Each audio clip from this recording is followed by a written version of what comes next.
এত সুন্দর করে নবীর জীবনে আলোচনা করে, চোখের পানি নাকের ফোঁটায় এক হয়ে যায়। আর জিলাপি খেয়ে শেষ করে দিই, সকালে উঠে ফজরের নামাজ পড়ি না। এরকম আছে কিনা? তাই তো কবিও দুঃখ করে বলছেন কি, রবিউল আওয়ালে তোমার নামে গাই, রবিউল আওয়াল গেলে তোমায় ভুলে যায়। ঠিক না? রবিউল আওয়াল এলে তোমার নামে গাই, রবিউল আওয়াল গেলে তোমায় ভুলে যায়। তোমার নামে দুরুদ পড়ি, তোমার নামে গড়া গড়ি, তোমার নামে দুরুদ পড়ি, তোমার নামে গড়া গড়ি, মুখে বলি ভালোবাসি, মুখে বলি ভালোবাসি, অন্তরেতে নাই। রবিউল আওয়াল গেলে তোমায় ভুলে যাই। ঠিক আছে? الذي أرسله بالحق بشيرا ونذيرا وداعيا إلى الله بإذنه وسراجا منيرا। সকলে প্রাণ খুলে একসঙ্গে তেলাওয়াত করি। আউযু বিল্লাহি মিনাশ শাইতানির রাজীম, বিসমিল্লাহির রাহমানির রাহিম। ইন্নাল্লাহা ওয়া মালাইকাতাহু ইউসাল্লুনা আলান নবী ইয়া আইয়ুহাল্লাযীনা আমানু সাল্লু আলাইহি ওয়া সাল্লিমু তাসলিমা। আল্লাহুম্মা সাল্লি আলা সাইয়্যিদিনা মাওলানা মুহাম্মদ ওয়া আলা আলি মাওলানা। आसमाने में मौजूद थे, आसमाने में मौजूद थे, हामिले कुरान होकर आजो जलील ख्वार होए, तारिके कुरान हो कर बलगल वला बिकमाली। এই কুকই এই বাবরাটা ভাই হাসনাত জামিয়া খাসালিহি সাল্লু আলাইহি। সুযোগের মুসলিম মর্যাদা বাল ছিল, সুযোগের মুসলিম মর্যাদাবান ছিল, কোরআন মানার জন্যে। আরাজ মর্যাদাহীন লাঞ্ছিত বঞ্চিত, কোরআন ছাড়ার কারণে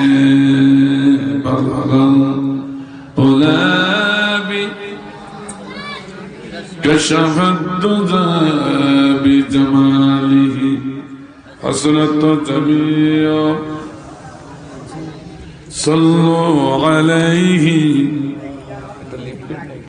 আলহামদুলিল্লাহ।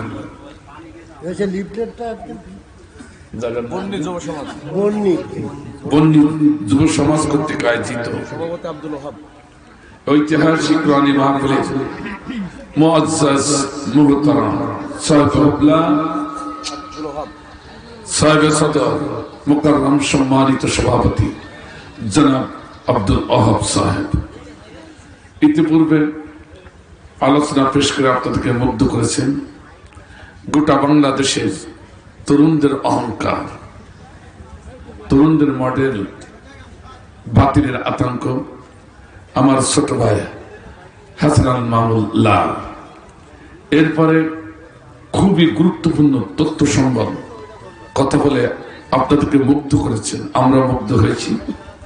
ঐতিহ্যবাহী যশোরের জাজ কোর্টের অ্যাডভোকেট আমার বন্ধুবর জনাব রুহিন বালুচ সহ আমন্ত্রিত উলামা হযরত, স্টেজে উপবিষ্ট উলামা হক অভিষ্ট ব্যক্তিবর্গ, আমার সম্মুখে উপবিষ্ট তাওহীদ জনতার এক অংশ, পর্দার অভ্যন্তরে অন্তরালে অবস্থানরত আমার স্নেহের বোন শ্রদ্ধাভাজন ভাইরা, বিশেষ করে সারা বাংলার শ্রেষ্ঠ নিয়ামত উলামায়ে হযরত, হাফেজ কোরআন যুবক ভাইরা, সাংবাদিক বন্ধুরা, গোয়েন্দা বিভাগের ভাইরা, পুলিশ প্রশাসনিক ডিপার্টমেন্টের বিভিন্ন সেক্টরের ভাইরা, সকলকে আমার আন্তরিক সালাম জ্ঞাপন করছি। আসসালামু আলাইকুম ওয়া রাহমাতুল্লাহ।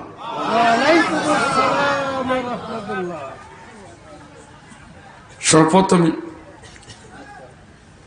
আমি আসলে কমিটির ভাইদের কাছে আন্তরিক হয়ে দুঃখ প্রকাশ করছি এর জন্য যে আসলে আপনারা দুইবার চেষ্টা করেছেন, কিন্তু এটা কারোর হাত নাই, মহান স্রষ্টার হাতে, ঠিক কিনা? হয়তোবা এর ভিতরেও কল্যাণ থাকতে ওয়ানজালা মিনাস সামাই মাআ ফাআখরাজা বিহি মিনাস সামারাতি রিজকাল লাকুম। আল্লাহ রাব্বুল আলামিন আসমান থেকে পানি বর্ষণ করে মানুষের রহমত স্বরূপ রিজিকের ব্যবস্থা করে, ঠিক কিনা? হয়তো আপনার আমার জন্য ক্ষণিকের জন্য খারাপ লাগতে পারে, কিন্তু গোটা জাতির জন্য এটা আল্লাহর রহমত। আল্লাহ কাজে এতে অসন্তুষ্ট প্রকাশ করা যাবে না। আমার ভাইজান, আমি এখন এই অবস্থায় আমার দুই ভাই যে আলোচনা করেছে, কড়া আলোচনা, আল্লাহু আকবার, আমি মনে হচ্ছিল আমি বসে বসে শুনি, কণ্ঠ তো একেবারে বসা ভাঙ্গা কণ্ঠ, এ দিয়ে যদি দুই একটা কোরআনের কথা বলি, কিছু মেসেজ সামান্য শুনতে কে রাজি আছেন? সহযোগিতা করতে কে রাজি আছেন?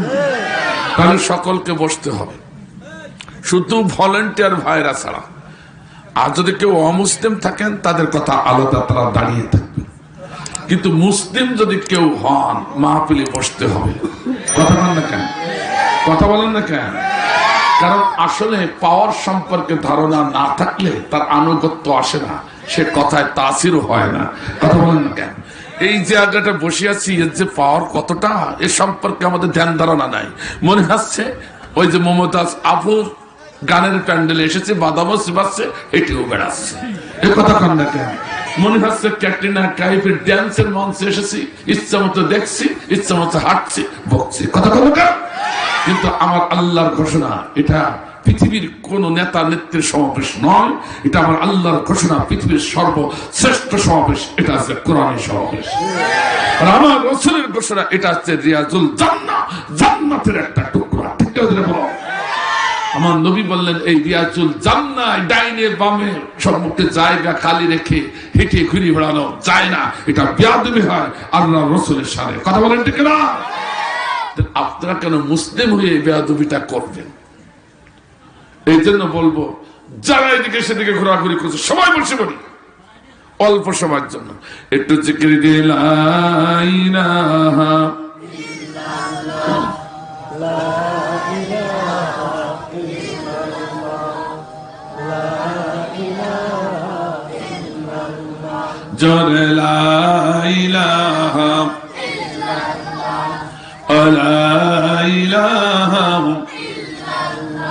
আল্লাহ তুমি দয়াময় করুণা ঘেরা, আল্লাহ তুমি দয়াময় করুণা করুণা ঘেরা তব দয়াতে ওঠে চন্দ্র সূর্য তব দয়াতে ওঠে চন্দ্র সূর্য আসমান থেকে নামে বাড়ি দ্বারা আল্লাহ তুমি দয়াময় করুণা ঘেরা চিল্লাই বলে মারহাবা।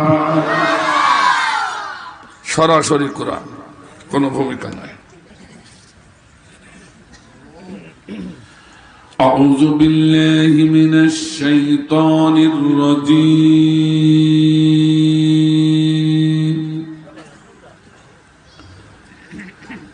বিসমিল্লাহির রহমানির রহিম।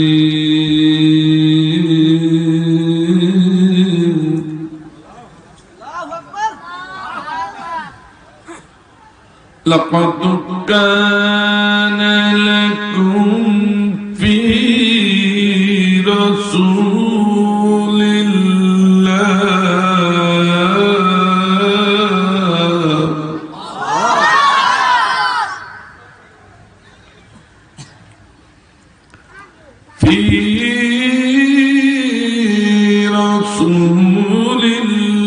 রাসূলিল্লাহি উসওয়াতুন হাসানাতুন লিমান কানা ইয়ারজুল্লাহ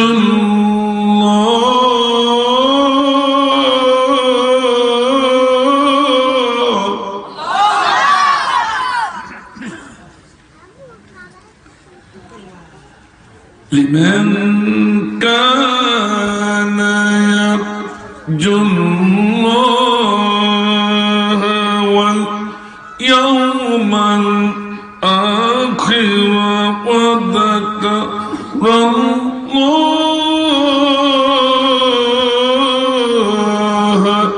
كثيرا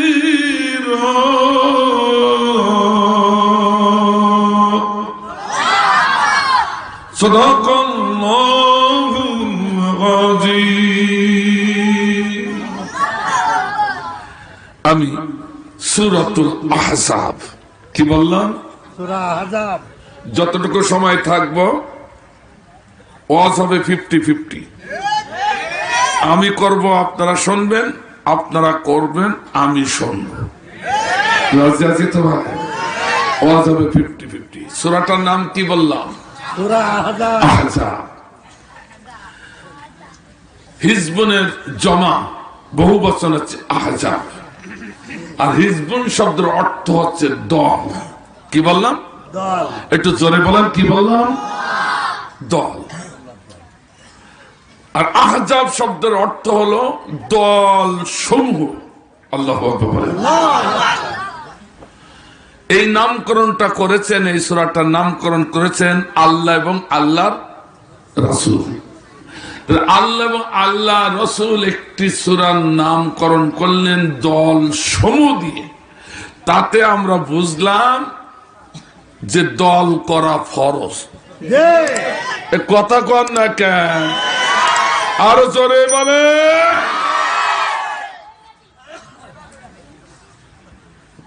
কারণ মনে কি খটকা আছে? না। খটকা যদি থাকে কল করে দলিল নেন। আল্লাহ বলছে পৃথিবীতে দল আছে দুটি, একটা আছে হিজবুল্লাহ আর একটা আছে হিজবুশ শাইতান। এই কথা বল না কেন? আরো জোরে বলেন। কথা দল কয়টা? আল্লাহর দল আছে হিজবুল্লাহ।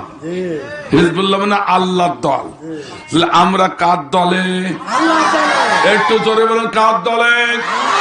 কারা কারা আল্লাহর দলে আছেন? দুহাত আল্লাহ দলে উঠা।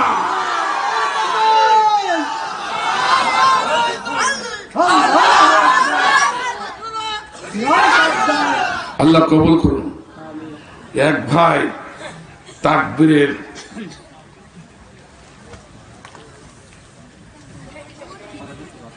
গরম তাকবীরে লাফিয়ে উঠেছে, কিন্তু আবেগে বশীভূত হিসেবে ভুলিয়ে গেছে। এরপরে কি বল? আল্লাহ এই ভাইকে কবুল করুন। আমি কারণ আল্লাহর নামে তাকবীর অত সহজে আসে না। ও রব্বিকা ফাকাব্বির। আল্লাহ নিজেই বলছেন তোমরা পৃথিবীতে সর্বোচ্চ তাকবীর দিবে আমার নামের তাকবীর। ঠিক না? আর আর সেই তাকবীর দিলে কিছু কিছু মানুষের কলিজা আগুন লেগে যায়, ওগুলো হচ্ছে মুনাফিক, কাফির, বেঈমান। মাশাআল্লাহ, 4 আলিফ টানের লোকও আছে, আল্লাহ কবুল করুন। হয়তো ছোট্ট আমাদের সমাবেশ হতে পারে, কিন্তু এখানে গুরুত্বপূর্ণ ইমানদাররা আছে। আমিন। আমার ভাইজান, বুঝতে হবে, রাগ করেন না, বুঝতে হবে। আপনারা আওয়াজটা জোর দেখে কেউ মনে করেন না হুজুর মনে রাজনীতি করছে, কণ্ঠ বসে গেছে যাই। এতদিন তো কণ্ঠে সুরে সুরে শুনেছেন, এখন নাই বিয়ে সুরে শুনবে। আল্লাহু আকবার, আমিন। আমার ভাইজান, আমি যে কথা বলছিলাম, আওয়াজ শুনে মনে করেন না আমি রাজনীতি করছি, কারণ এই এলাকায় একটা মেম্বারের নমিনেশন পেপার সাবমিট করার ক্ষমতা আমার নেই। কথা কন না কেন? আমি কেন রাজনীতি করবো? রাজনীতি করলে আমার সভাপতি সাহেব করবো। কথা কন না কেন? আর যে সমস্ত ভাইরা আপনারা আছে তারাই করবে, আমি কেন রাজনীতি করতে যাব? শুধু তাই নয়, আজকে দেখেন ওরে বাবা, পাওয়ারের ঠেলাঠেলি, পাওয়ার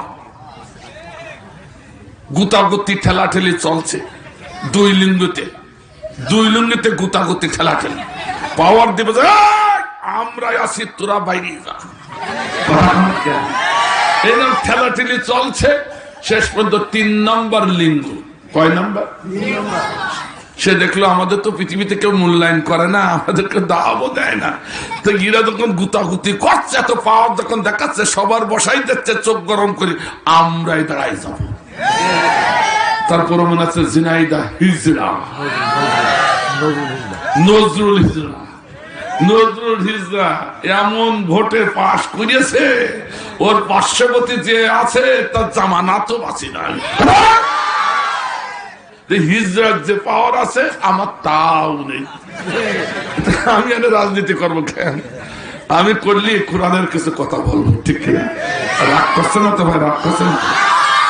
এই জন্য কে আমলি, কে বিএনপি, কে জাতীয়বাদী, কে জামাত ইসলাম, কি তাবলীগ জামাত, কি পীর মুরিদি, কি ছাত্রলীগ, কি ছাত্র সমাজ, কি ছাত্র দল, কি ছাত্র শিবির, কিসের আন্দোলন, কোন দলের পক্ষে বিপক্ষে আমার কোনো কথা নাই। কিন্তু অতীব দুঃখজনক হলো সত্য, আমরা জাতিতে মুসলমান, আমাদের ধর্মগ্রন্থ আল কোরআন, আমাদের নেতা বিশ্বনবী মুহাম্মদ রাসূলুল্লাহ সাল্লাল্লাহু আলাইহি ওয়াসাল্লাম, এই নেতার বিরুদ্ধে, এই কোরআনের বিরুদ্ধে যদি কেউ কথা বলে, সে যদি বড় খতিব হয়, মুফতি হয়, মুহাদ্দিস হয়, পীর হয়, নামাজি হয়, হাজী হয়, যে কোনো দলের নেতা কর্মী হোক না কেন, আমরা মুসলিম তাকে ছেড়ে কথা বলতে পারি না। এর নাম রাজনীতি নয়, এর নাম হলো কোরআন নীতি, হাদিস নীতি। আমরা এই কোরআন নীতি করে বাঁচতে চাই, আমরা এই হাদিস নীতি করে বাঁচতে চাই। কোন বেঈমানের চক্রাগানি আমরা দেখতে চাই না, কারো গুলির হুমকি আমরা ভয় পাই না, জেলের হুমকি আমরা ভয় পাই না, ফাঁসির মঞ্চে দিবে তাতেও ভয় পাই না। কারা কারা রাজি দুহাত আল্লাহ তোমার ওঠা।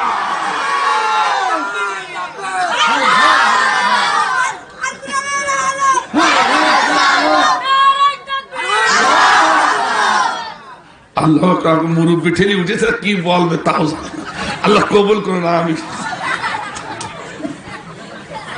এইভাবে চলুক কিছু সময়। আমার ভাইরা,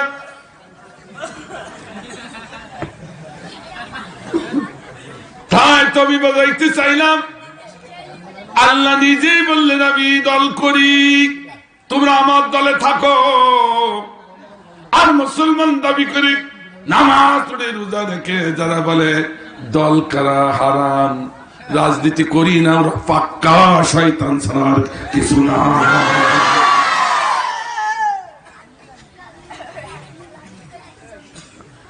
আমার আল্লাহ ঘোষণা করলেন, লাকাদ কানা লাকুম ফি রাসূলিল্লাহি উসওয়াতুন হাসানাহ, লামে তাকিদ, কদে তাকিদ দিয়ে আল্লাহ ঘোষণা করছেন, একমাত্র অনুসরণীয় অনুকরণীয় আদর্শ হলো আমার রাসূলের আদর্শ। তোমরা যদি নেতৃত্ব দিতে চাও, আমার নবীর আদর্শের মডেলে ফেলে নেতৃত্ব দাও। একটু ধরে বলো কথা কার, আর একটু ধরে বলতে কথা কার। কিন্তু আমার আলেম ভাইরা, সাধারণ মানুষ তো থাক, আলেমদেরকে বলবো, আলেম ভাইরা, জানি না আপনারা কি বুঝেছেন। আল্লাহ রাব্বুল আলামিন নামাজ পড়ার কথা বলেননি, কায়েম করার কথা বলেছি। আকিমুস সালাত, এই নামাজ আল্লাহ কায়েম করার হুকুম দিয়েছে কে? আর কে দিয়েছে? যদি আল্লাহর এই হুকুম না মানি, রাসূল বললেন মান তারাকা সালাতান মুতাআম্মিদান ফাকাদ কাফারা, ইচ্ছাকৃতভাবে যে নামাজ ছেড়ে দিল সে কুফরি করলো। আল ফারকু বাইনাল আবদি ওয়াল কুফরি তারকুস সালাত, কাফির আর মুমিনের ভিতরে পার্থক্য নামাজ পড়ার না পড়া। কথা ঠিক আছে? আমি ফতোয়া দিচ্ছি না, আল্লাহ নবীর হাদিসে ট্রান্সলেট করতে গেলে আমরা যেটা বুঝলাম, যেটা নামাজ পড়লো সেটা মুসলিম, আর যেটা পড়লো না সেটা কি? একটু জোরে বলা যাবে না? আর একটু জোরে বলা যাবে না? আর একটু জোরে বলেন। একটু বুঝতে হবে, মিলাতে হবে। কিন্তু আমার ভাইজান 12 পৃষ্ঠা অ্যালজাবরা কষলো এক ছাত্র। কত পৃষ্ঠা? 12 পৃষ্ঠার অ্যালজাবরা কষলো। কষার পর দেখে উত্তর মামলার সাথে কোনো মিল নাই। 12 পৃষ্ঠা যে কষাকষি করেছে, 10 নম্বর ভিতরে কত দেবেন আপনারা? উত্তর মিলেনি, তাহলে কত দেবেন? একটু জোরে কন, আর একটু জোরে।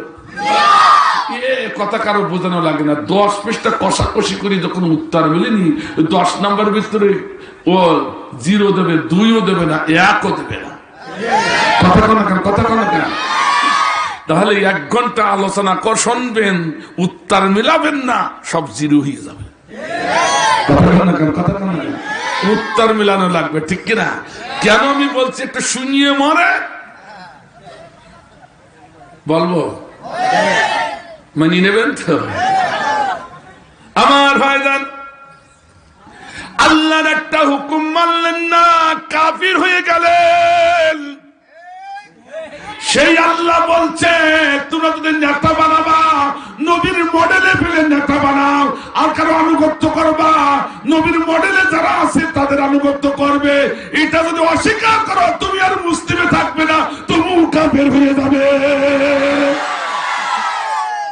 ওটা মানবা, এটা মানবা না কেন? এটাও আল্লাহর অর্ডার, ওটাও আল্লাহ। কথা বল না।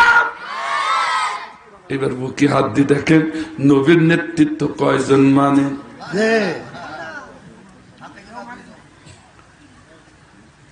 আমি কি কোনো দলের বিরুদ্ধে বললাম? কে আওয়ামী, কে বিএনপি, কে জামাত ইসলাম, এইটা তো নয় পরিচয় আমরা মুসলমান। এইটা তো নয় পরিচয় আমরা মুসলমান।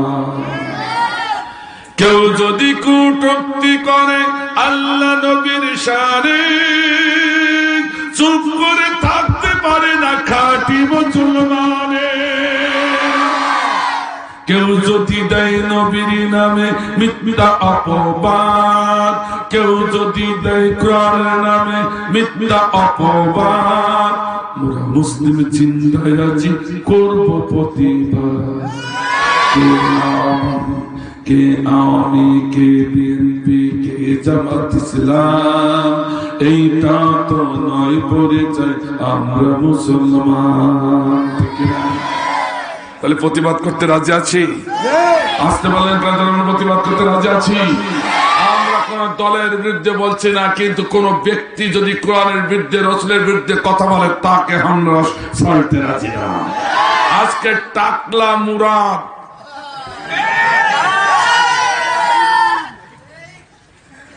সে কোরআনের বিরুদ্ধে কথা বলেছে। একজন অ্যাডভোকেট আমার পাশে বসা আছে, বাংলাদেশের সংবিধান সম্পর্কে তার সম্মুখ জ্ঞান আছে, আমাদের অত নাই। তিনি বললেন ইসলাম রাষ্ট্র ধর্ম, এটা আমি মানি না। সুবহানাল্লাহ বলবেন না? নাউযুবিল্লাহ বলবেন। সরাসরি বাংলাদেশের সংবিধান অস্বীকার করা হলো, কারণ বর্তমান এখনো বাংলাদেশের সংবিধানে রয়েছে ইসলাম রাষ্ট্র ধর্ম। আর আল্লাহ বলছে ইন্নাদ দীনা ইনদাল্লাহি ইসলাম, আমার কাছে একমাত্র পছন্দনীয় ধর্ম হলো ইসলাম।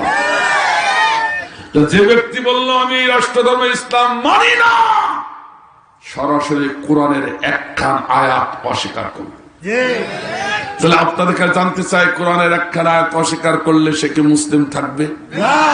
এই জোরে কর না কেন? আরে সর্বনাশ! পাওয়ার কি সাংঘাতিক পাওয়ার নিয়ে কথা বলতে লাগলো। শেষ পর্যন্ত এক সময় বলে ফেললো,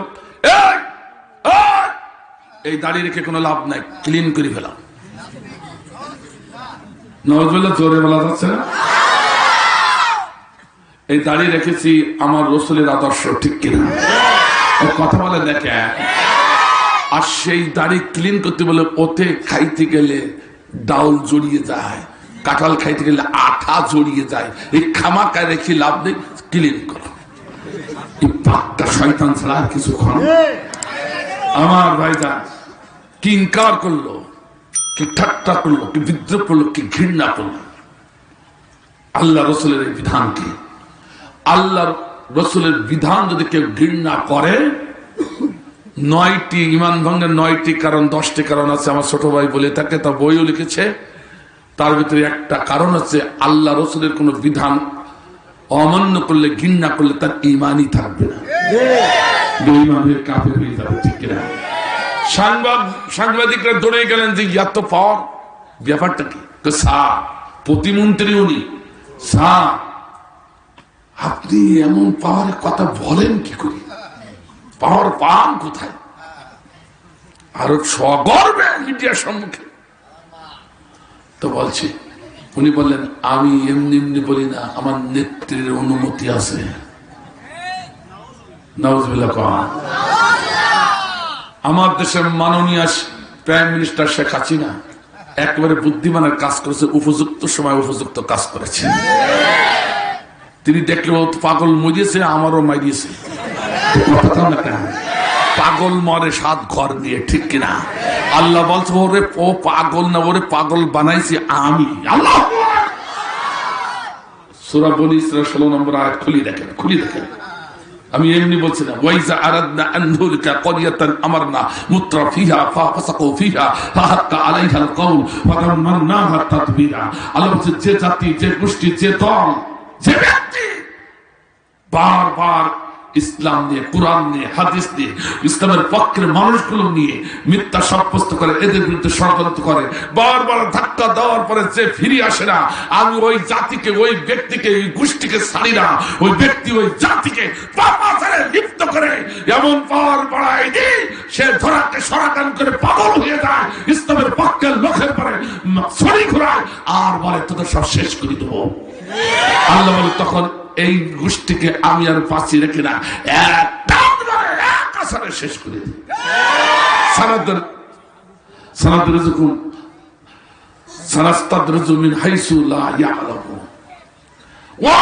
আমি ওদের রশিয়া মন ধরে টানি, কোথা থেকে কি হবে নিজেও টের পাবে না। সুবহানাল্লাহ বললেন না? এটা জীবন্ত কোরআনের আয়াত, জীবন্ত কোরআনের আয়াত। আর এই জীবন্ত আয়াত বুঝতে হলে জীবন্ত মানুষের দরকার, মরা মানুষ হলে চলবে না। এই কথা কেন কেন অসুবিধা আছে আপনাদের? আমার ভাইজান, এই কথা যখন বললাম, তখন তার পরের দিন গোমর ফাঁস হয়ে গেল। নায়িকা মাইয়ার সঙ্গে প্রেম আলাপ, অশ্রাব্য ভাষায় এমন আলাপ হয়েছে যা মনুষ্য সমাজে সে ভাষাগুলো প্রয়োগ করা যাবে না। প্রাইম মিনিস্টার দেখলো, সর্বনাশ, তো মরিয়েছে, আমারও মারিয়েছে, ওরে তালাক দে, 3 তালাক। কথা বলা কেন? মন্ত্রী পদ নেই, মন্ত্রী পদ রাতারাতি খেলা কা জোরে কত খেল। আরো জোরে বলে আমার ভাইজান, মন্ত্রী পদ যখন চলে গেছে তখন বলছে রাস্তায় তো বের হওয়া যাবে না, রাস্তায় বের হলে যুবকরা ফুসি আসে, পাইলেই করবে। আমার দেশের মিনিস্টার যখন ওর তালাক দিয়েছে, ওর পাইলেই হয়। যুবকরা যখন ফুসি আসে, ও তখন বললে এই রাতারাতি পার কর। রাতারাতি আপনারা দেখেছেন ইন্টারনেটে, রাতারাতি এমন দৌড় দিয়েছে পা দেখা যাচ্ছে না।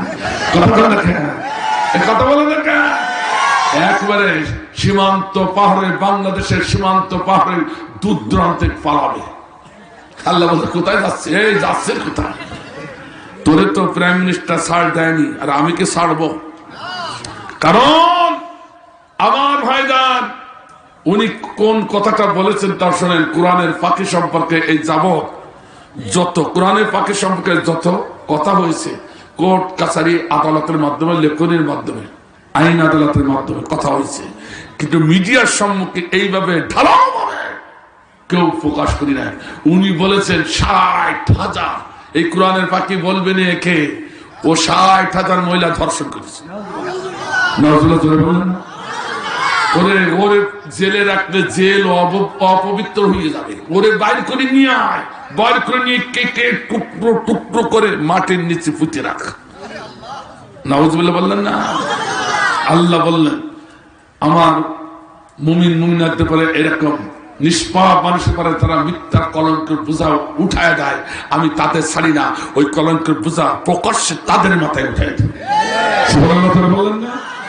রাতারাতি শুধু বাংলাদেশ নয়, গোটা বিশ্বের কাছে টাকলা মুরা বিশ্ব নুচ্চয় পরিণত হয়ে গেছে। দৌড়াচ্ছে তো দৌড়াচ্ছে। আল্লাহ বলছে বালিল্লাযীনা কাফারু ফি তাকযীবিহিম আল্লাহু মিন ওয়ারাইহিম মুহীত।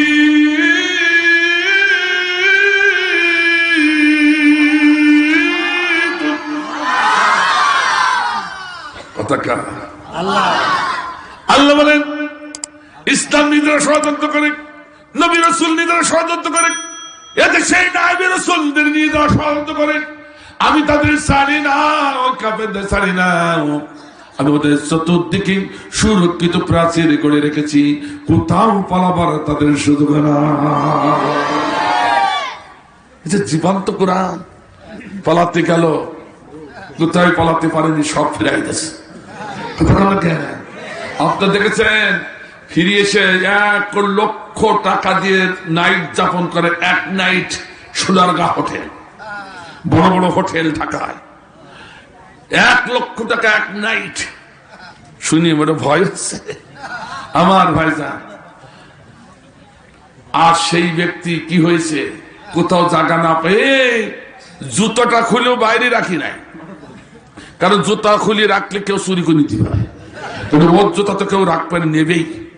ক্লিনটনের জুতা মারিয়েছিল, সেই জুতা চুরি করে নিয়ে লক্ষ লক্ষ টাকা বিক্রি করেছে, কুড়াই নিয়ে। কাজে এরও জুতা পাইলে এরকম দামে দামে বিক্রি করবে। কবে টাকলা মুরাদের জুতা, ও টাকলা মুরাদের জুতাও ভাইরাল হয়ে যাবে। বুঝছো, জুতা ভাইরাল করতে দেবো না। তারপর ব্যাগের ভিতরে রেখে সেই ব্যাগ মাথার নিচে দিয়ে কুকুরের মতো কুকুরাই ঘুমাচ্ছে। এই ব্যবস্থা করেছে কে? কে করেছে? আমি অতদূর যাচ্ছি না। আল্লাহ বলছে কুল সিরু ফিল আরদ সুম্মা নজুরু ওয়া কাইফা কানা আকিবাতুল মুকাজ্জিবিন। এই ইসলাম বিরোধী শক্তিরা এ দেখে তোরা শিক্ষা নে। আমি সবাইকে শাস্তি দিই না, 2-1টা টান মেরে শাস্তি দিয়ে তোদেরকে দেখাই, দেখে শিক্ষা নে, নাহলে তোর কপালে এই অবস্থা হতেও। ভাই আমার, এই জন্য নবীর আনুগত্য আমরা করব, নবীর নেতৃত্ব আমরা মেনে নেব। এটা ঠিক আছে, আল্লাহ বলেছে কে নবীর পাওয়ারটা কেমন একটু জানার দরকার, ঠিক না? ওর পাওয়ার যদি জানা না থাকে তাহলে নেতৃত্ব আসে না। কথা বল না কেন? আনুগত্য আসে না। পাওয়ার জানা থাকলে আনুগত্য অটোমেটিক এসে যায়, ঠিক না? ধরে বলুন। আজকে যদি আমার ভাই রুহিন বলুস অ্যাডভোকেট সাহেব যদি বলে আগামীকাল তোমরা একটা মহিলা বেপর্দায় এই এলাকা ঘুরতে পারবে না, কার কেলাই শোনে? কথা খান না কেন? আমি অধ্যাপক তৈয়বুর রহমান যদি সারাটা রাত কান্দি কান্দি মুজে যায়, কেলাই শোনে? একটা মহিলা শুনে 2-5টা শুনতে পারে। কথা খান না কেন? সব বাজার হলে ন্যাংটা হয়ে বাজার করবে। কথা খান না কেন? একটু খারাপ লাগলো নাকি ভাই? একটু খারাপ লাগলো নাকি? কিন্তু বিশ্বাস করুন, আজকে যদি প্রাইম মিনিস্টার এক করে ঘোষণা দেয় আগামীকাল সূর্য উদয়ের পর থেকে জিকুর কাছা থানার কোন মহিলাকে বেপর্দায় যেন রাজপথে না দেখি, এই ঘোষণা দেওয়ার পর আমার বিশ্বাস একটা মহিলাও রাজপথে বেপর্দায় যাবে না, একমাত্র পাগলি ছাড়া। তাহলে কি বুঝলেন? বুঝতে পারেননি? পাওয়ার কি পাওয়া, আমারও পাওয়ার নেই, আমার ভাইয়েরও পাওয়ার নেই, আমার কথা কেউ মানেও না। কথা কেন না কেন? তাই তো নবীকে আমরা মানবো, তোর পাওয়ারটা কি জানার দরকার আছে, ঠিক না? আল্লাহ মানতে বলেছে, মানতেই হবে, এটা কোনো এখানে কোনো মাস্তা খাটবে না, ঠিক না? তারপর আমরা জানবো পাওয়ারটা কি। আমার ভাইজান দেখুন, আমরা যে সূরা না পড়লে নামাজ হয় না, সে সূরার নাম সূরাতুল ফাতিহা। ফাতিহা আল্লাহ বলেছেন আলহামদুলিল্লাহি রাব্বিল আলামিন। এখানে আলামিন শব্দ ব্যবহার করেছেন আল্লাহ। আমার ভাইরা, এই আলামিন শব্দ আল্লাহর শানে ছাড়া পৃথিবীতে আর কোন মানুষের শানে ব্যবহার হয় নাই, আর হবেও হয় নাই, আর হবেও। 24 জন নবীর নাম আল্লাহ কোরআনে উল্লেখ করেছেন, কোন নবীর নামের শেষে আলামিন শব্দ ব্যবহার করা হয় নাই, শুধু একজনের বেলায় ব্যবহার করা হয়েছে। আল্লাহ বলেন সে কে? তা আমাদের নবী বলতে একটু গর্ব করা যায় না? একটু গর্ব করে বলা যায় না? আমাদের মিনিস্টার তো গর্ব করে বলে, হ্যাঁ তা গর্ব করবেন তো। আমাদের নেত্রী, আমাদের মিনিস্টার গর্ব করবেন, কারণ নেত্রীকে বানাইছেন আপনারা, সে সফল ভাবে আপনাদের কাজ দিচ্ছে, গর্ব তো করবেন, ঠিক কিনা? তা আমাদের নবী এই কথাটা বলতে বেআরাম ধারা, কেন ভালো লাগে না?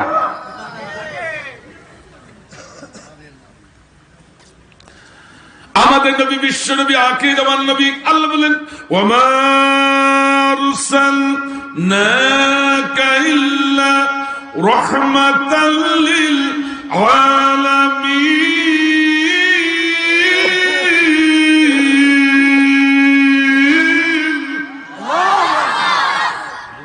আমার ভাইজান, আমার আল্লাহ কি বলছেন? আমি আলামিন, যত জগৎ আছে সত্য জগতের আলামিন। আমি খালিক, আমি মালিক, আমি ত্রাণদাতা, আমি রিজিক দাতা, আমি আইন দাতা, আমি হুকুম দাতা। কে?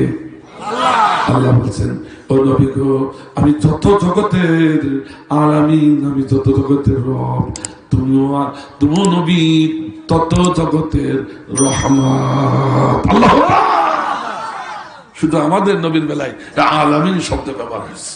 আল্লাহ বললেন না, কত ভাগ্যবান আমরা। আর একখান প্রমাণ দিয়ে দেব নাকি ভাই? আমার ভাইজান, আজিম শব্দ আল্লাহ রাব্বুল আলামিন ব্যবহার করেছেন, শুধুমাত্র একমাত্র আজিম আল্লাহর শানে ব্যবহার হয়, কোন মানুষের শানে, কোন নবীদের শানে ব্যবহার হয় নাই। অথচ আমার আল্লাহ বলছেন একজন নবীর শানে ব্যবহার করেছেন, ওয়া ইন্নাকা আলা কুলুকিন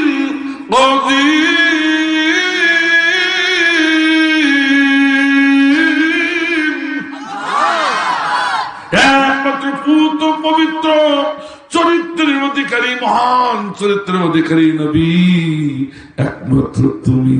সুবহানাল্লাহ বলেন, আর সুবহানাল্লাহ। আমার ভাইজান, একটুখানি সংশোধনী বিল দেবো নাকি ভাই? একটুখানি সংশোধনী বিল দিয়ে যায়। আমার ভাইজান, আমার আল্লাহ বললেন একমাত্র পবিত্র চরিত্রের অধিকারী আমাদের রাসূল বিশ্বনবী মুহাম্মদুর রাসূলুল্লাহ সাল্লাল্লাহু আলাইহি সাল্লাম। অথচ আমার ভাইজান, এই যে নির্বাচন হয়ে গেছে, হয়ে গেছে, নির্বাচনের সময় যখন আসে ওরে সর্বনাশ স্লোগান চলে, অমুকের চরিত্র ফুলের মতো। এদিকে মানে হয় না ও ভাই, রাগ করে না, আমি তো বলছি না। আপনার নেতাকে বিজয়ী করার জন্য যত স্লোগান করে দেন, যত অর্থ ব্যয় করেন, যত শ্রম দেন, আমার কোনো বাধা নাই, কিন্তু শুনে যান, যদি আপনি বলেছেন ওকে চরিত্র ফুলের মতো পবিত্র, আল্লাহর কসম দিয়ে বলছি আপনার কোন ইবাদত আল্লাহ তরফে কবুল হবে না। এই কথা বলার সঙ্গে সঙ্গে কোরআনের একটি আয়াত অস্বীকার হওয়ার কারণে আপনি কাফিরে পরিণত হয়ে যাবে। আল্লাহ বলছে একমাত্র ফুলের মতো পবিত্র চরিত্র অধিকারী আমার রাসূল, তুমি কি করে বললে উমুকে চরিত্র ফুলের মতো পবিত্র?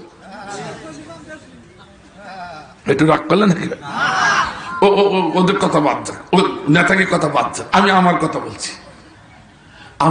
আমার রাসূল বললেন, শুনুন ভালো করে, রাসূল বললেন হে প্রিয়তমা আয়েশা, আমার জীবনে রাতের আধারে এবং দিনের আলোতে যা কিছু দেখেছো আমার উম্মতে মুহাম্মাদের সম্মুখে, জনগণের সম্মুখে খুলি খুলি বলে দাও। এ কথা শুনে মাত্র রাসূলের স্ত্রীরা সব কথা খুলি খুলি বলে দিয়েছে। আল্লাহু আকবার বললেন না? আমি যদি আমার স্ত্রীকে ডেকে নিয়ে বলি, এখানে ডেকে নিয়ে স্টেজে ডেকে নিয়ে বলি, এই জনগণের সম্মুখে রাতের আধারে দিনের আলোতে আমার যেসব কর্মকাণ্ড দেখেছো সব খুলি খুলি জনগণের সম্মুখে বলে দাও। এই যে বলা শুরু করবে, বলাও শুরু, স্টেজে নামার সুযোগ হবে, তার আগে জুতা পিটা। কারণ চরিত্র যে কত পবিত্র সে একমাত্র জানে তার স্ত্রী। কথা কথা এর জন্য বলা যাবে না। এ রাগ করলেন নাকি ভাই? মুখের চরিত্র ফুলের মতো পবিত্র, নামাজ পড়ে না একাত্ম, মানে ফুলের মতো পবিত্র। কি অবস্থা, অসুবিধা আছে না তো? কারণ ধরেছে যে আয়াত, কঠিন আয়াত, নেতৃত্বের আয়াত। আল্লাহ আমার ভাইজান, এই নবীর জীবনী কি আমরা একটু শুনতে চাই? রাজি আছি তো ভাই? কিন্তু শুনে যান, আমার দেশের নবীর জীবনী শোনানো হয় যখন রবিউল মাস আসে, আওয়াল মাস আসে, মসজিদে মসজিদে বিভিন্ন জায়গায় সেমিনার সিম্পোজিয়াম করে নবীর জীবনী শোনানো হয়। আর রবিউল আওয়াল মাস যেই শেষ, নবীর জীবাণু শেষ। কথা দেখেন, ওরে সব মসজিদে মসজিদে খতিব সাহেব এত সুন্দর করে নবীর জীবনে আলোচনা করে, চোখের পানি নাকের ফোঁটায় এক হয়ে যায়। আর জিলাপি খেয়ে শেষ করে দিই, সকালে উঠে ফজরের নামাজ পড়ি না। এরকম আছে কিনা? তাই তো কবিও দুঃখ করে বলছেন কি, রবিউল আওয়ালে তোমার নামে গাই, রবিউল আওয়াল গেলে তোমায় ভুলে যায়। ঠিক না? রবিউল আওয়াল এলে তোমার নামে গাই, রবিউল আওয়াল গেলে তোমায় ভুলে যায়। তোমার নামে দুরুদ পড়ি, তোমার নামে গড়া গড়ি, তোমার নামে দুরুদ পড়ি, তোমার নামে গড়া গড়ি, মুখে বলি ভালোবাসি, মুখে বলি ভালোবাসি, অন্তরেতে নাই, রবিউল আওয়াল গেলে তোমায় ভুলে যাই। ঠিক আছে? এই জন্য আমার ভাইজান, লাকাদ কানা লাকুম ফি রাসূলিল্লাহি উসওয়াতুন হাসানাহ, এর একটি অর্থ আমরা শুনেছি, আর বাস্তব ধর্মীয় আর একটা অর্থ শুনে নেন। আমার আল্লাহ বলছেন, ও আমার গোলামরা, আল্লাহ নবীর জীবন থেকে তোমরা উত্তম উত্তম শিক্ষাগুলো নিয়ে নাও। মারহাবা। শিক্ষা নিতে হবে নবীর জীবন থেকে। ঠিক আছে আমার ভাইজান? ও ভাই, সেই নবীর জীবন থেকে আমরা শিক্ষা নিলাম, কি নিলাম? অথচ নবী মায়ের খায়, আমরা তাসবিতে পড়ে আছি। নবী মায়ের খাচ্ছে, আমরা জিকিরে পড়ে আছি। নবী মায়ের খাচ্ছে, আমি তাহাজ্জুদে পড়ে আছি। অথচ একবার আল্লাহর দরবারে দুটো হাত তুলে একটু কাঁদলাম না, একবার প্রতিবাদ করলাম না। এই কথা কর না কেন? হুজুর নবী তো এখন নাই, প্রতিবাদ করবো কি? নবী আমার মায়ের খায় কি করে? অনেকে বলতে পারেন, কিন্তু আমার ভাইরা শুন, আমার রাসূল বললেন, আল উলামা ওয়ারাসাতুল আম্বিয়া।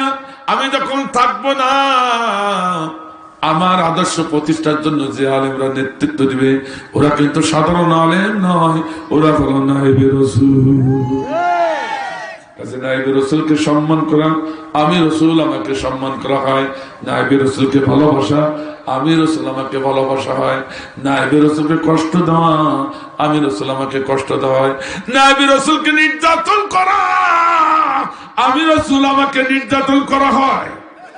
এই কথা কেন কা, এই কথা বলা না কা? বাংলার জমিনে নায়েবে রাসূলের পরে নির্যাতন চলছে না? চলছে। জোরে কর, আরো জোরে বলে। আমার ভাই, নবীর পরে নির্যাতন চলছে, নবীকে ধরে পাশে মারতেছে, আর তুমি এখানে বসে বসে চোখের পানি ফেলে নেই নবী নামে দুরূদ পড়ো। আল্লাহর কসম, তোমার মুখেই নবীর দুরূদ শোভা পায় না। কথা কি বুঝতে পেরেছে?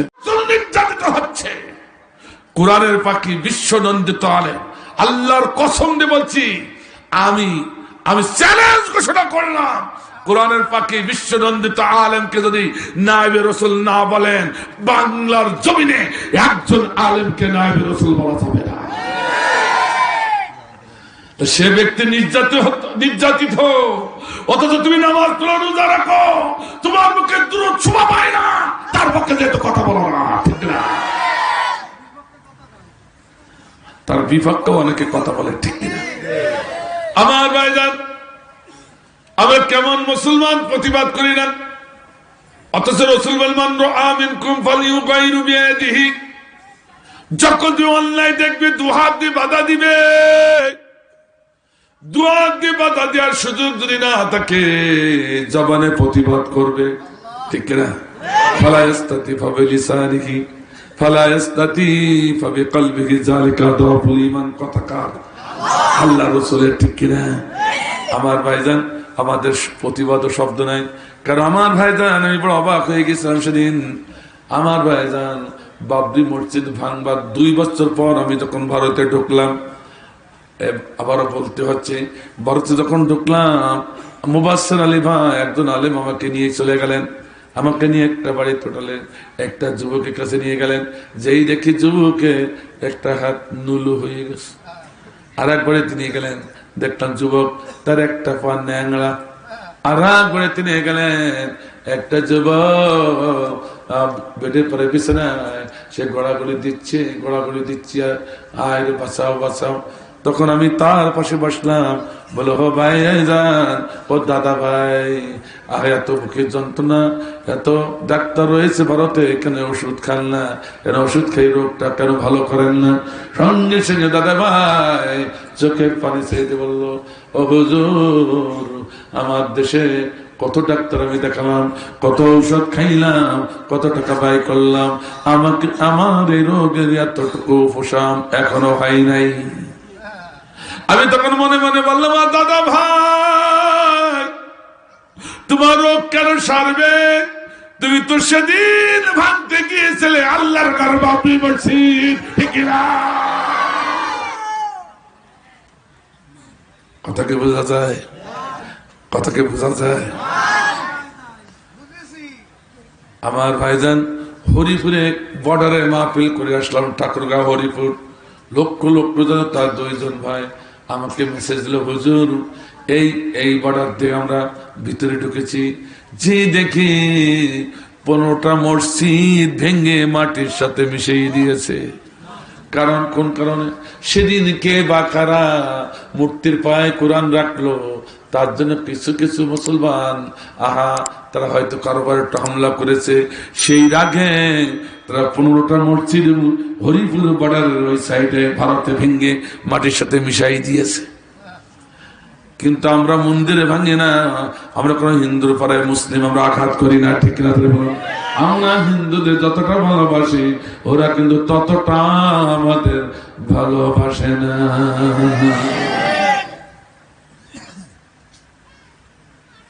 আমার ভাইজান, গোটা বিশ্বব্যাপী এখন মুসলিম প্রস্তুত হচ্ছে গজা হিন্দের জন্য।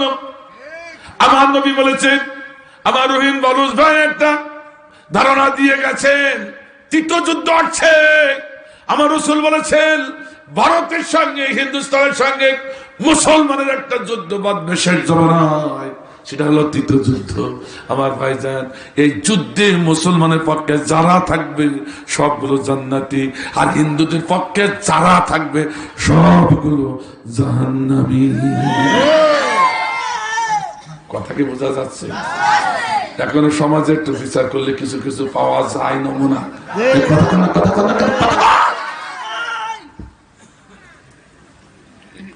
এই জন্য আমার ভাইজান, আমার আলোচনা করে মুবাশশির আলী ভাই আমার হাত দুটো ধরেন, দাড়ি পাকা বিশাল এক আলিম, কিতাবি আলিম সাহেব আমার হাত দুটো ধরে চোখের পানি ছেড়ে কেঁদে উঠলেন, তয়েব ভাই বাংলাদেশে যত হুজুর যত মাওলানা ভারতে আসে ওয়াজ করতে, একটা তো কোরআনের হক কথা বলে না, সব গল্প গুজব করে চলে যায়। আমি বলি আমার কথা বলছি না, ওদের কথা বলছি। তো ভাই আপনি আর আসেন না, আপনি যে আলোচনা করলেন এই আলোচনা আপনি এখানে করলে কট হয়ে যাবেন। কারণ একে তো মুক্তিযোদ্ধা কলেজের অধ্যাপক, তারপরে এই হক কথাগুলো বললে কট হয়ে যাবেন। আপনার অনুরোধ করে বলছি আপনারা আসেন না, আর যাই না। অসুবিধা হচ্ছে আপনাদের? বলে তাই ভাই আপনার আলোচনা ভালো লেগেছে, কিন্তু আমি আর পারছি না, অনেক দিন ধরে আমার বুকে একটা বোঝা নিয়ে ঘুরে বেড়াচ্ছি, বড় বোঝা। আজকে একটু আপনার কাছে বলে একটু হালকা হতে চাই, আমার বাংলাদেশ মুসলমান ভাইদের কানে একটু শোনায়া দিও। বলবো নাকি? আমার ভাই উনি বললেন, সেদিন আমি ফিরছিলাম বাবরি মসজিদ এলাকার থেকে, জুব্বা গায়ে আছে, টুপি মাথায় আছে, হঠাৎ রাস্তায় আওয়াজ শুনলাম বন্দে মাতরম বন্দে মাতরম। আমি তখন বুঝে ফেললাম উগ্র হিন্দু যুবকরা আসতেছে আল্লাহর ঘর বাবরি মসজিদ ভাঙবার জন্য। এই মুহূর্তে আমার মতো জুব্বালা জামা পেলে কেটে কেটে টুকরো টুকরো করে ফেলে দিবে। আমি উপায়ন্তলাভিক একটি মুসলিম পরিবারে ঢুকে পড়লাম। ও পরিবারে ঢুকে যাই দেখি একজন মুসলিম মা দুটি হাত আল্লাহর দুয়ারে ওঠায় চোখের পানি ছেড়ে দিয়েছে। আমি তখন চিন্তা করলাম কি জন্য কাঁদে, কেন কাঁদে? ছেলের জন্য না মেয়ের জন্য? না না, ওই মা কেটে কেটে বলছে, আল্লাহ সেদিন তোমার ঘর ভাঙতে এসেছিল, বাইতুল্লাহ ভাঙতে এসেছিল আব্রাহার হাত থেকে, তুমি যেমনি ভাবে তোমার ঘরকে রক্ষা করেছিলে, ও আল্লাহ আজকে ভারতের মুসলমানদের ঐতিহ্য তোমার ঘর বাবরি মসজিদ, ওরা ভাঙতে যাচ্ছে, আল্লাহ ওদের হাত থেকে তোমার ঘরটাকে এইভাবে রক্ষা করে দাও। মুবাশশির আলী ভাই বললেন, আমি আবেদন শুনে দাঁড়াতে পারলাম না, আমি বসে পড়লাম, হাত দুটো আল্লাহ ধরে উঠা দিয়ে চোখের মানে রেখে রেখে বললাম, ও মাবুদ তোমার এই গোলামের দোয়াটা কবুল করে না। ও আমার মায়েরা, জানি না আপনারা শুনছেন কিনা, ও মা, ভারতের মারা আল্লাহর ঘরের জন্য চোখের পানি ছেড়ে কাঁদে, আর সেই আল্লাহর ঘরের রক্ষণাবেক্ষণকারী যে নায়েবে রাসূল তারা নির্যাতিত হয়। মা তুমি কেন একটু তাহাজ্জুদ গুজার করে কাঁদতে পারো না? ভাই আমার, এবার কি হলো, ওই স্লোগানের আওয়াজ জোরালো হলো। আমি তাকিয়ে দেখি মায়ের বুকে একটা ছোট্ট বাচ্চা, বাচ্চাটি মায়ের বুক থেকে ঝাঁপিয়ে পড়ে রাস্তার পরে চলে যায়। রাস্তার পরে যেই রেখে বিভৎস স্লোগান, কারো হাতে লম্বা লম্বা কোরআন, কারো হাতে লম্বা লম্বা দাও, কারো হাতে লম্বা লম্বা রামদা, এই সমস্ত দেখে ও বাচ্চাটি ভয় পেয়ে যায়। ওখানে রাস্তার পরে দাঁড়িয়ে মা মা বলে চিৎকার দেয়। আমার ভাইজান, সন্তানের আওয়াজ যখন মায়ের কানে চলে যায়, মা তখন দোয়া ছেড়ে দিয়ে দুটো হাত লম্বা করে দাঁড়িয়ে যায়। বাবা ভয় পাস না, এই তো তোমার মা দাঁড়িয়ে আছে, তার বুকে তুমি চলে আসো। এই আওয়াজ পেয়ে সন্তানটি কাঁপতে কাঁপতে মার দিকে ছুটতে থাকে। মা, আমার মুসলিম মা দুটি হাত লম্বা করে দাঁড়িয়ে আছে। হ্যাঁ, মুবাশশির আলী ভাই বললেন, আমি দেখলাম মায়ের বুকে যখন ঝাঁপিয়ে পড়বে তার আগে চিলের মতো দুটি উগ্র হিন্দু যুবক ছুটি বাড়ির ভিতরে ঢুকে পড়লো। পড়ার আগে, মায়ের বুকে পড়ার আগে দুপাশে দুটি হাত ধরে ফেললো। ধরে কুকুরের মতো মাটিতে টানতে টানতে টানতে টানতে রাস্তার উপরে উঁচু করে একটা আষাঢ় মেরে দেয়। ছোট বাচ্চা আষাঢ়কে ভ্যাট করে কেঁদে নিয়ে বলে, মা গো, ও মা, তুমি কোথায়? এরা আমাকে মেরে ফেললো, এদের হাত থেকে তুমি আমাকে বাঁচাও, তুমি আমাকে বাঁচাও। এইভাবে যদি কোন সন্তান কাঁদে, কোন মা, পৃথিবীর কোন মা বসে থাকতে পারে না। ও মা পর্দার কথা ভুলে যায়, ও মা ভয়ের কথা ভুলে যায়। সন্তানের টানে কাটা কবুতরের মতো দৌড়তে দৌড়তে উগ্র হিন্দুদের পাহা জড়িয়ে ধরে যুবকদের। ও বাবা, মারিস না আমার সন্তান ধরে, একমাত্র সন্তান, ও যদি মারা যায় আমি মা জননী পাগল হয়ে যাব। এর নাম মা, ঠিক আছে বলো?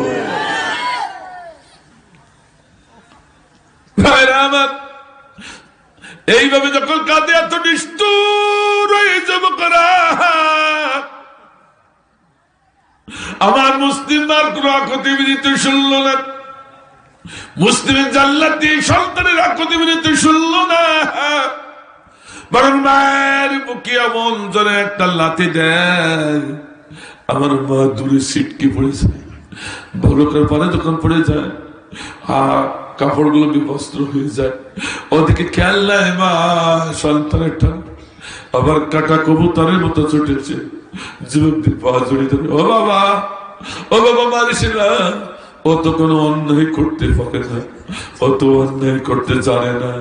যদি মারতে হয়, আমি মা তোদের চাবুকের আঘাতে আঘাতে আমার পিঠের চামড়া গোশ হাড্ডিগুলো ছিন্ন বিচ্ছিন্ন করে দে, চূর্ণ বিচ্ছিন্ন করে দে, একবার অভিযোগ করবো না। বিনিময় আমার কলিজার টুকরা সন্তানটারে তোরা একটু ছেড়ে দে। কিন্তু আমার ভাইজান, কত নিষ্ঠুর সাওয়া তো দূরের কথা, আমার মুসলিম মাকে বলকার পরে চারজন চারদিকে হাত পা ধরে টেনে বেঁধে রাখলাম। এবার মুসলিম বাচ্চাটা আমার মায়ের চোখের পারে, মায়ের চোখের পারে মাথাটা পা দুটো পারে ঝুলিয়ে রাখলো, বাদুড়ের মতো, বাদুড়ের মতো ঝুলিয়ে আছে। ওই সময় সন্তানটি কেঁদে বলছে, মুবাশশির আলী ভাই বলেন, আমি যেন মাটির সঙ্গে মিশে যেতে লাগলাম। এমন বেকাজ, মা আমার যে দম বন্ধ হয়ে গেল। মা, তুমি কি সোনামণি বলে আমাকে আর ডাকবে না? মা গো, তুমি না কত যত্ন করেছো, কিছু নেই। সোনামণি বলে কি আর আমার ডাকবে না? খোকা বলে কি আর ডাকবে না? ও মা, আমি তো মারা গেলাম, আমি তো মারা গেলাম। এই বলে সন্তান যখন কাজ, মুবাশশির আলী ভাই বললাম, আমি তাকে দেখি মার জবানে কোনো কথা নাই। আমি তখন বুঝে ফেললাম মায়ের বাক শক্তিহীন হয়ে গেছে, কথা বলতে পারছে না। কিন্তু মায়ের দু চোখের পানি আহা ঝরে ঝরে ক্যানালের মতো ঝরে ঝরে ভারতের মাটি সিক্ত হচ্ছে। নতুন সেই আছে, অবাক নেত্রে সে আছে, চোখের পানিতে মাটি ফিরে যাচ্ছে। আমি বুঝে ফেলেছি মা কথা বলার শক্তি তার নাই। এত নিষ্ঠুর ওই যুবক, ওই যুবক গুলো এত নিষ্ঠুর।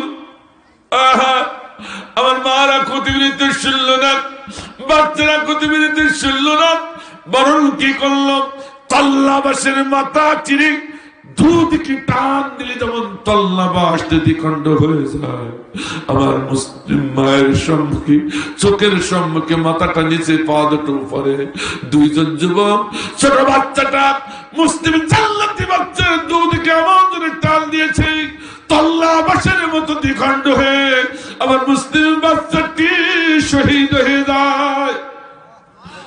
ইন্না লিল্লাহি ওয়া ইন্না ইলাইহি রাজিউন।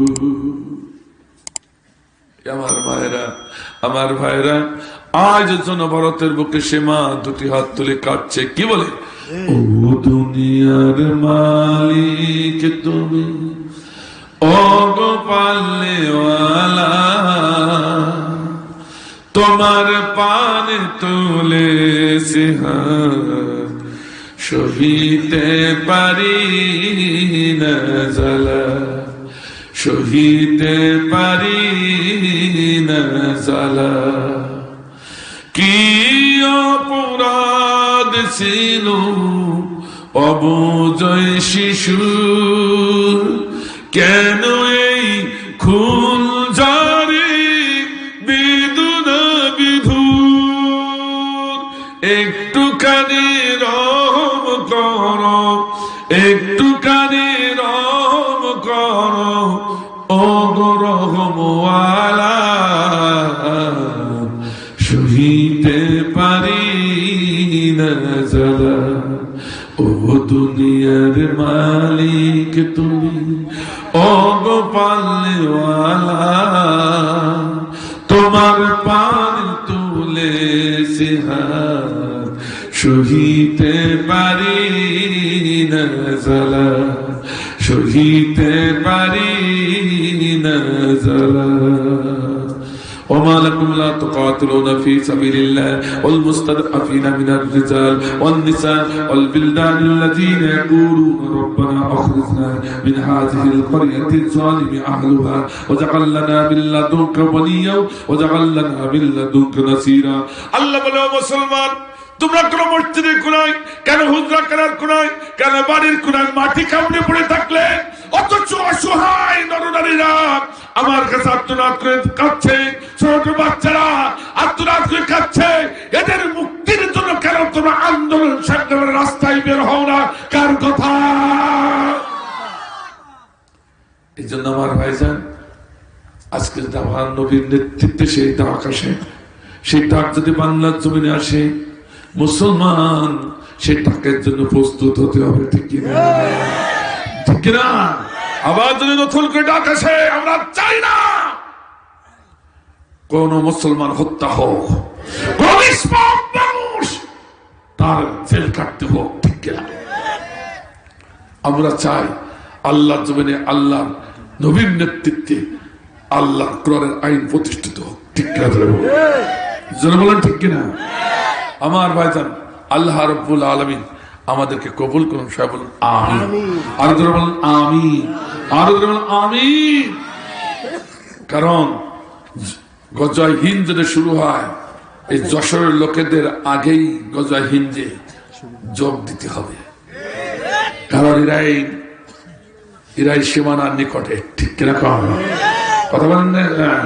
আমার হিন্দু ভাইরা, আপনাদেরকে অবশ্যই আপনারা আপনাদের ধর্ম মানবেন, আমরা আমাদের ধর্ম মানব, আপনাদের বিরুদ্ধে আমরা নই। কিন্তু আপনারা শুনে রাখুন, মুসলমান যতদিন রাজত্ব করেছে হিন্দুস্তানে, এইভাবে কিন্তু মানুষ হত্যা হয় নাই।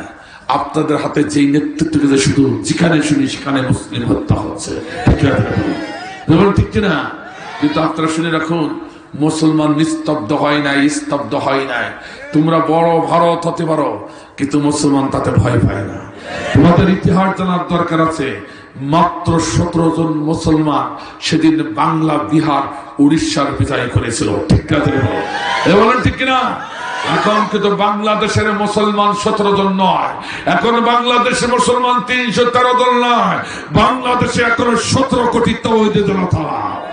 তোমরা যদি বারবার মুসলমানের পারে জুলুম নির্যাতন চালাও, তোমরা শুনে রাখো, মুসলমান একবার যখন বিস্ফোরণ করে উঠবে, বেঁচের বড়দের মতো চলে উঠবে, তোমার মতো ভারতের তারের বেড়া উপড়ে ফেলে মুসলমান 24 ঘন্টার ভিতরে বিদায় করার ক্ষমতা রাখে, ঠিক না?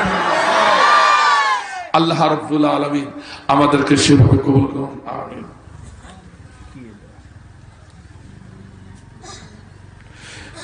এই ভাঙ্গা কণ্ঠের গজল চলবে না আমার ভাইজান।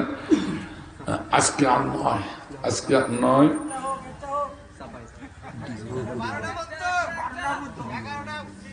একটা গান যখন শুনতে চাইছেন তো শুনো কি দিয়ে আর কি কথা এই বাংলা কণ্ঠে।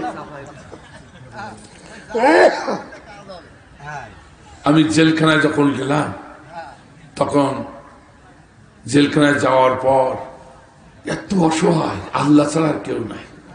আল্লাহ বলে এই জন্য বুঝেছি জেলে যাওয়া সুন্নাত। তো অন্যায় করে চুরি করি ডাকাতি করি নয়, এই কথা কর না কেন, ভেঙে নয়, কোরআনের পথে থেকে জেলে যাওয়া সুন্নাত। আল্লাহ বলে জেলে যাওয়ার পরেই বুঝেছে জীবন্ত নামাজ কারে বলে। আমার হাসান আল মামুন ছোট ভাই, সেও জেল কেটেছে। আমাদের ওয়াল ফ্যামিলি জেল খাটাল। ওর ছোট্ট মেয়েটা 3.5 বছর, সেও জেল কেটেছে। যখন ধরে নিয়েছিল কি অন্যায় করেছে যশোরবাসী আপনারা বলেন, আমরা চোর না ডাকাত না ছিনতাই করেছি না ডাকাতি করেছি না কারো ঘরে আঘাত করেছি। আমি জেলে এদিকে আমার বাড়িটা একবারে চতুর্দিকে র্যাব দিয়ে ঘিরে রেখেছি। ওরে সর্বনাশ, জঙ্গি যুদ্ধ করে পাচ্ছে না, যুদ্ধ শুরু হয়ে গেছে, জঙ্গি ধরছে জঙ্গি। এলাকার লোকেরা আসলে বললো বাড়ির চতুর্পাশে একেবারে স্টেট গান এমন ভাবে নিয়েছে, মানে প্লান নিয়ে পড়ে আছে। কি ব্যাপার? জঙ্গির সাথে যুদ্ধ চলছে, যুদ্ধ। বাড়ির ভিতরে কে? 3.5 বছরের একটা মেয়ে, 3.5 বছরের একটা মেয়ে, আর ওই মেয়ের মা আর মেয়ের খালা, অর্থাৎ হাসান আল মামুনের স্ত্রী আর আমার স্ত্রী। ইরানের সাংঘাতিক জঙ্গি ঠেকাতে পারছে না, যুদ্ধ করে পাচ্ছে না। হাসি বড় দুঃখ লাগছে, খুব কষ্ট হয়। ও ভাই, এই খেলা কবে দিয়ে কেমন খেলায় এর কে বলে কেমন খেলা কয়ে। তারপর ধরে নিয়ে গেল, যুদ্ধ করে ধরে নিয়ে গেল। ছোট্ট বাচ্চাটা পানি খাওয়ার জন্য চিল্লাচ্ছে, তো ভয় পাবে স্বাভাবিক। একটা চায়ের দোকানদার 1 কাপ পানি এনে বলছে, স্যার ছোট বাচ্চার একটু পানি দিই। তো বলছে এই জঙ্গির পানি দেওয়া যাবে না। এই করুণ ইতিহাসের কথা এমনি চলতে পানি এসেছে।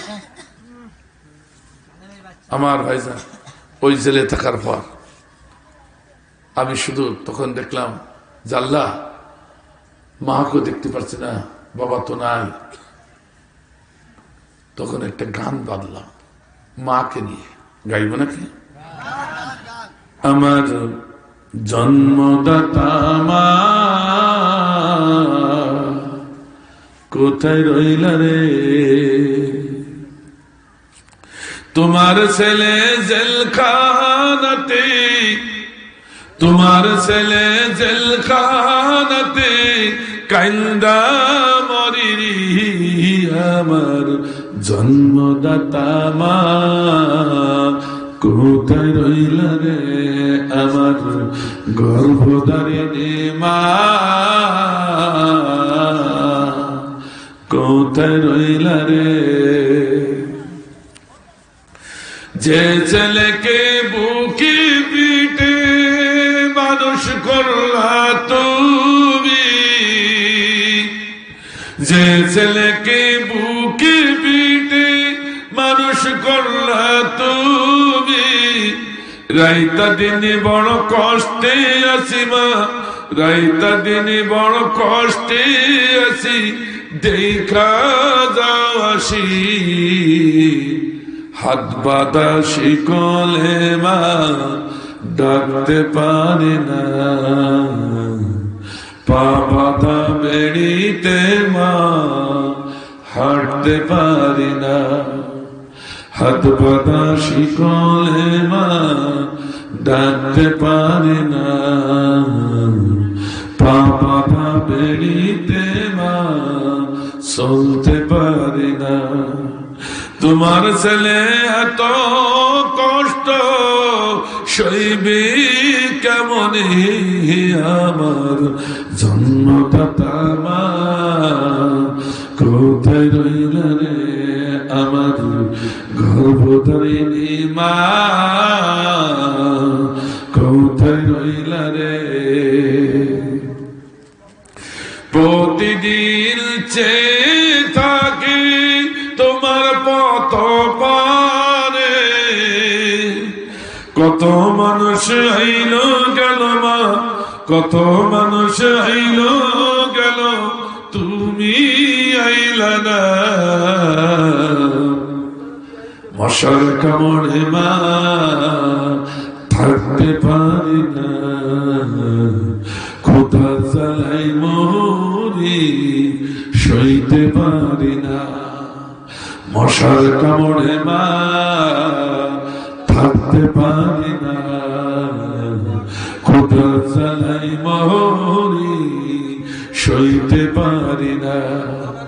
তোমার ছেলে জেলখানাতে কেমনে থাকিরি, আমার জন্মদাতা মা কোথায় রইলা রে, আমার গর্ভধারিণী মা কোথায় রইলা রে, আমার জন্ম দুঃখী মা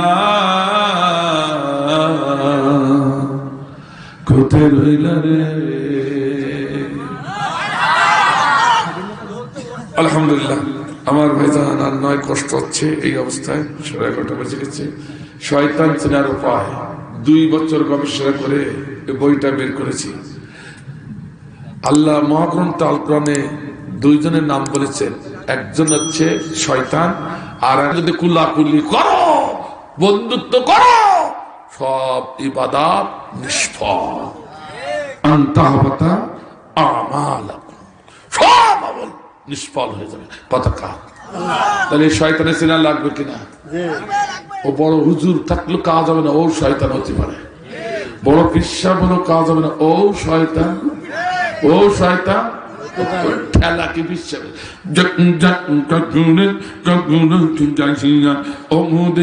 কিছু বলবো না,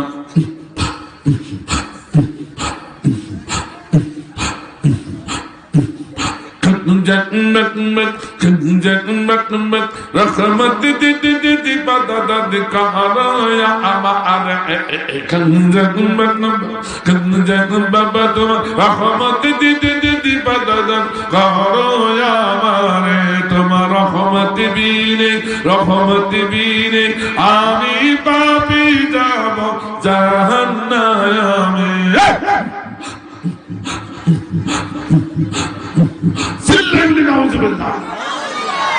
শয়তানের বড় শয়তান,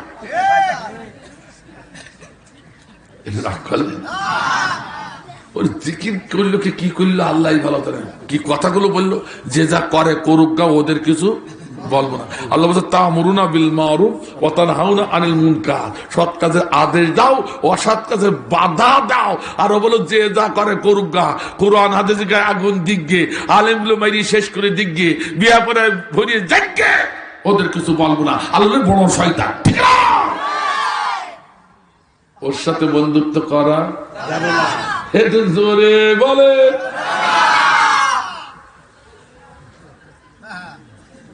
সব শেষ।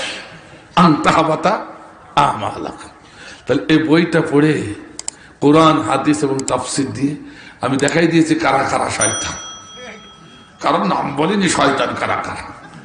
এইগুলো দেখে দেখে শয়তান থেকে দূরে থাকতে হবে, না এই সব শেষ, সব ভেজাল, সব ভেজাল। মনে করছেন হুজুর আমরা এখানে সব সাজি গুজে এসে বসে সবগুলো বোধহয় মুমিন? হ্যাঁ, এই সবগুলো মুমিন? কথা কর না কেন, এটা জোরে কর। এখানে যারা আছে একটাও কোরআনের বিপক্ষে নেই। আর এই এলাকায় যত মুসলিম সমাজ বাড়ি আছে সবার কাছে যান, সবাই বলবে আমরা কোরআনের পক্ষে। কথা কর না কেন? অথচ সেই কোরআনের আইন কায়েম কে বললি তখন ওর কলিজা আগুন লাগে, ও তখন রাতের আধারে মারে। কথা কর না কেন? কথা কর না কেন? ও তাহলে আসলে কোরআনের পক্ষে একটা পাক্কা শয়তান। এই রাগ করলে নাকি ভাই? ওরে বাবা তুই কোরআন দিয়ে নামাজ পড়িস, তুই কোরআন দিয়ে রোজা রাখিস, কোরআন দিয়ে তোর ছেলে মেয়ের বিবাহ হলো, কোরআন দিয়ে তোর বাবা জানাজা হলো, কোরআন দিয়ে তোর মা জানাজা হলো, তোরও হবে। সেই কোরআনের আইনে কায়েম করতে গেলে তোর গা জানে, ওটা পাক্কা শয়তান ছাড়া আর কিছু না, ঠিক না? এই শয়তান গুলো চিনতে হলে বই পড়া লাগবে। 50 টাকা দিয়া বই পড়ে কেউ দেউলা হই নাই, কিন্তু বই কিনে বই পড়ে কে দেউলিয়া হয়নি, কোন না কিনে জ্ঞান অর্জন না করে পৃথিবীতে অনেকে দেউলিয়া হয়ে শেষ হয়ে গেছে। কথা করেন না কেন? আল্লাহ রাব্বুল আলামিন এই বিবেকটা আমাদের দান করুন, আমরা যেন বেশি বেশি বই কিনতে পারি এবং বেশি বেশি আল্লাহর জ্ঞান অর্জন করতে পারি। আল্লাহ তৌফিক দান করুন। আমি এখন সভাপতি সাহেবের কথা, তারপর দোয়া মোনাজাত। এই বইটা আছে আমার সবার সঙ্গে কাছে, 50 টাকা হাদিয়া। দোয়া করে দেবো। আল্লাহুম্মা আমিন। ربنا ظلمنا أنفسنا وإن لم تغفر لنا